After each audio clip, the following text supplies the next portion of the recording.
கருணாஸ் மகன் கென் கருணாஸுக்கு இப்படி ஒரு அதிர்ஷ்டமா?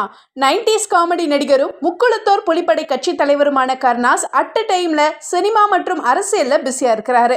அவருடைய மகன் கென் கருணாஸ் குழந்தை நட்சத்திரமாக அசுரன் படத்துல ரொம்பவே அட்டகாசமா நடிச்சு ரசிகர்களை ஆச்சரியப்பட வச்சாரு. அதை தொடர்ந்து விடுதலை பார்ட் 2, வாத்தி உள்ளிட்ட படங்கள்ல நடிச்சு அசத்தி இருக்கிறாரு.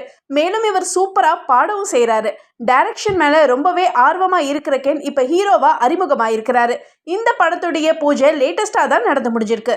ஸ்கூல் டேஸை மையமா வச்சு எடுக்கப்படுற இந்த படத்துல கென்னுக்கு மொத்தம் 3 ஹீரோயின்களாம். அதாவது தெலுங்குல ரிலீஸ் ஆன கோட் வெர்சஸ் நோபடி படத்துல அறிமுகமான ஸ்ரீதேவி அப்பலா, மலையாள நடிகை அனுஸ்மா மற்றும் ஹிந்தி சீரியல் நடிகை பிரியன்ஷின்னு மொத்தம் 3 நடிகைகள் கென்னுக்கு ஜோடியா நடிக்கிறாங்களாம்.